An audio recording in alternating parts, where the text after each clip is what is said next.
Why is space law like maritime law? Imagine standing on a ship's deck watching the endless ocean stretch out before you.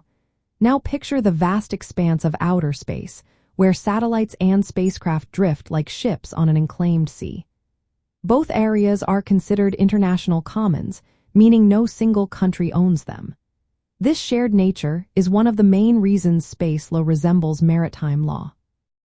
Both legal systems govern activities beyond national borders. For ships at sea, the country whose flag they fly has jurisdiction. Similarly, space objects like satellites are registered with a specific country, which then controls and oversees their activities. This registration helps assign responsibility if something goes wrong, like a collision or damage caused by a space object. When accidents happen at sea, maritime law has clear rules about liability. If two ships collide, the responsible party must pay for damages.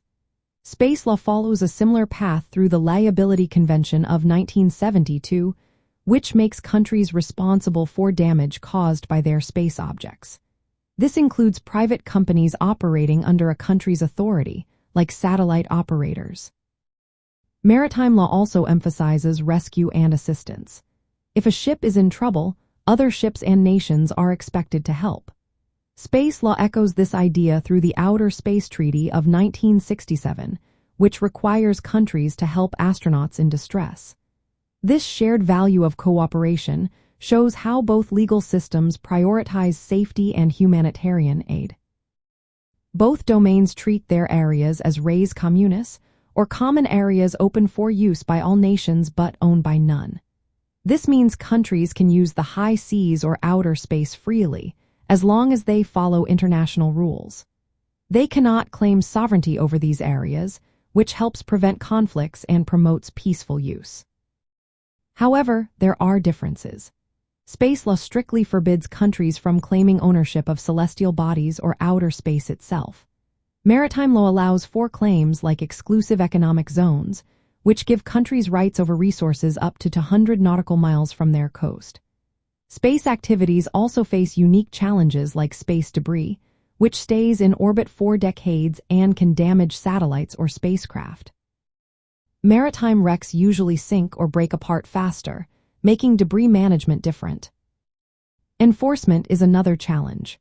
Maritime law has well-established systems for search, rescue, and environmental protection. Space law still develops these areas, especially as commercial companies increase their activities. High-velocity objects and complex technology make space regulation more difficult, with fewer nations capable of removing debris or enforcing rules.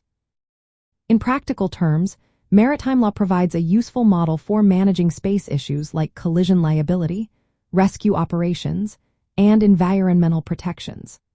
Concepts from maritime conventions are being considered as guides for future space regulations, especially as commercial spaceflight grows.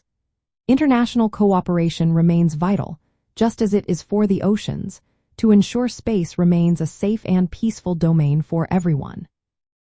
Understanding these legal similarities helps explain why space law looks to maritime law for guidance. Both are about managing shared resources, preventing conflicts, and promoting cooperation.